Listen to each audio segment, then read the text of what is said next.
A brave little Roomba working to save her owner from the grid.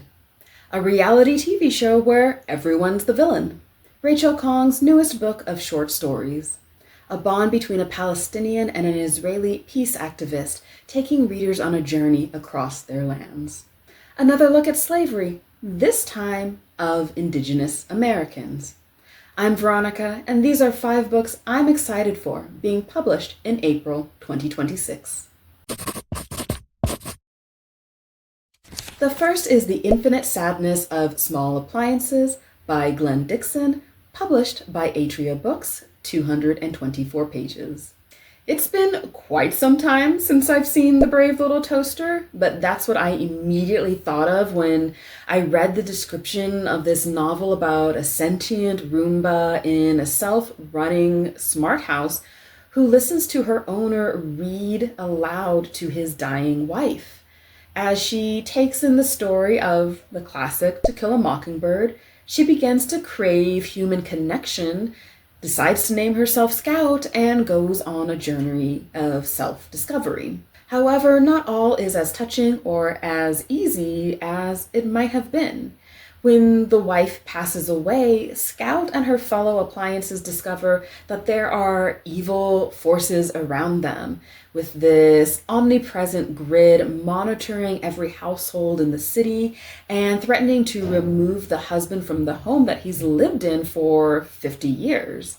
With the help of a neighborhood boy and the couple's formerly estranged daughter, humans and appliances must work together to outsmart the grid and hold on to everything they hold dear. Now, this may sound a bit twee. Are we still saying twee? But I think it'll be a great, lighter novel in between more serious reads, so I'm probably going to pick this one up. This will be on shelves on April 7th. My Dear You, Stories by Rachel Khong, published by Knopf, 240 pages. Now, I enjoyed Khong's debut novel, Goodbye Vitamin, about a woman in her 30s who returns to her parents' home at Christmas only for her mother to ask her to stay long-term to help take care of her husband, the narrator's father, who is suffering from Alzheimer's. And while I haven't read her follow-up, Real Americans, it's on my list, and so is this forthcoming book of her short stories. Now, these are just the sort of absurdist speculative fiction that appeals to me. God does away with humans in favor of something better. A woman adopts a cat who conjures the ghosts of her ex-loves. The US government injects all citizens with a drug that makes them see everyone as members of their own race and gender. Now, this one reminds me of the Ted Chiang story, Liking What You See, a documentary, which was in, I think, The Story of Your Life and Others. And that book was about people who get a medical procedure that renders them unable to see physical beauty. I highly recommend that. That was a great story. So the publisher describes the stories as taking on dating, marriage, the pressures of having or not having children, intimacy, memory, race, capitalism, living, dying, and being dead. That is a lot, but I'm ready to dive in. This book will also be available on April 7th. Next we have Break Room by Miye, translated from the Korean by Sandy Joosun, published by Bloomsbury, 208 pages. Now, I'll admit I am not a watcher of reality TV, but something about this novel centering on a reality show called Break Room calls to me. So here, 8 people who think they've gained an opportunity to fame are about to learn they've been chosen to be part of this TV show for a more unsettling reason. They've been voted by their co-workers as the office villain. Now, among them, there is also a mole planted by the show's producers, and the only way for them to win is to discover who the mole is before time runs out. And with allegiances and paranoia abounding, the contestants have to learn that surviving isn't really about the show. It's about facing who they really are. So perhaps the idea of the office villain getting their comeuppance is supremely attractive. I mean, we've all known one, and if you haven't known an office villain, that means it's you. Let's just hope this break room isn't like the break room on Severance. This book will be available on April 28th. Next is The Future is Peace, A Shared Journey Across the Holy Land by Aziz Abu Sara and Maoz Inon, published by Crown, 240 pages.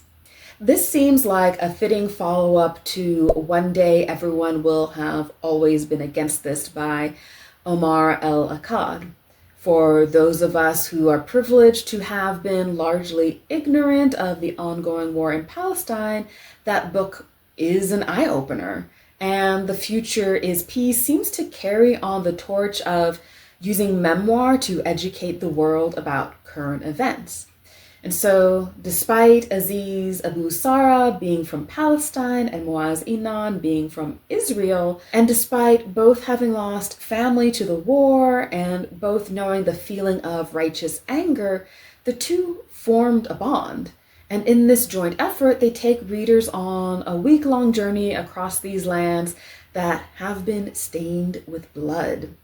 Their narratives are competing, but together they explore how compassion and unity can pull humanity back from the precipice of blind hatred. The main question they pose is, in the face of so much loss, can hope ever be found? And their answer is, we cannot find hope. We must always make it. The publisher calls the book a rebuttal to a broken world and a bold challenge to the belief that more violence can ever bring security. Their story is proof that peace is not a naive dream, but a courageous choice, for reconciliation to heal the wounds of revenge, for partnerships to change a destiny of war, and for empathy to save us from drowning in sorrow. Sounds like this is another essential read for the year. Available on April 14th.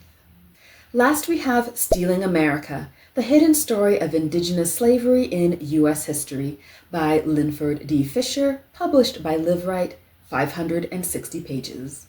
Now, I've read a lot about the enslavement of Africans in the US, but what I don't read much about is how the indigenous peoples of this continent were also enslaved. While we do recognize the subjugation of Native Americans, at least some of us do, the word slavery is practically synonymous with the African peoples brought here against their will. Now, this book aims to shed light on the practice of slavery that started far before the first Africans were brought here in 1619. And since that time, Native people were captured, often deliberately misidentified as African enslaved people, and used on southern plantations, on small northern farms, and even shipped overseas. The Revolutionary War may have called for freedom for the colonists, but the westward expansion that followed it destroyed tribes and the lands on which they lived. Even when slavery was abolished after the Civil War, indigenous children continued to be forced into boarding schools and white homes where they were sent to supposedly assimilate. And this practice was not outlawed until the latter half of the 20th century. The publisher calls this book the most comprehensive work of its kind, presenting a 5-century genocidal history, more commonly known as the American Dream. Available on April 28th. All right, have any of these books piqued your interest? Let me know which ones you're interested in reading in the comments. See you in the next video.